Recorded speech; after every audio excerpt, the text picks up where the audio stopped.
हिमाचल विधानसभा चुनाव में अब महज कुछ ही दिन रह गए हैं। ऐसे में बीजेपी के स्टार प्रचारक मैदान में डटे हुए हैं। इसी कड़ी में कल प्रधानमंत्री मोदी हिमाचल दौरे पर थे। प्रधानमंत्री मोदी ने शाहपुर में बीजेपी प्रत्याशी शर्वीण चौधरी के पक्ष में चुनावी जनसभा को संबोधित किया। इस दौरान प्रधानमंत्री नरेंद्र मोदी ने प्रदेश के विकास के लिए शुरू की गई योजनाओं के बारे में बताया। इसके साथ ही उन्होंने कांग्रेस पर जमकर हमला बोला। उड़ीसा जितना बड़ा राज्य, कांग्रेस गायब। तेलंगाना, कांग्रेस साफ। यूपी, बिहार ने तो बहुत पहले ही कांग्रेस को विदा कर दी है। इसकी वजह है कांग्रेस द्वारा खुद को ईश्वर रूपी जनता जनार्दन से भी वो अपने आप को बड़े शहंशाह मानते हैं, बड़े मानते हैं। उसी का ये नतीजा है कि जनता लगातार उनको सजा दे रही है। और आज हिमाचल के लोग भी कांग्रेस को भली भांति समझ चुके हैं, जान चुके हैं। कांग्रेस को लगता है कि हिमाचल हमेशा 5 साल उसके, 5 साल मेरे वाले फॉर्मूले पर ही चलेगा। 5 साल मैं मौज करूं, 5 साल तुम करो, फिर मैं 5 साल के बाद आ जाऊंगा। यही फॉर्मूला लेकर के चले। और इसलिए कांग्रेस के नेता हिमाचल के लोगों की कोई परवाह नहीं करते।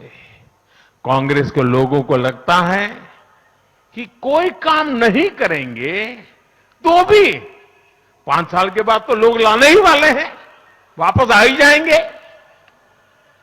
आप मुझे बताइए साथियों, कांग्रेस यहां पिछले 5 साल से विपक्ष की भूमिका में है, लेकिन इस दौरान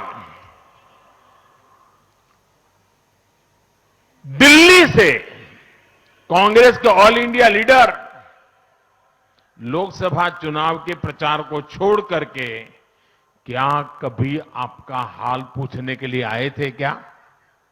कभी आए थे क्या?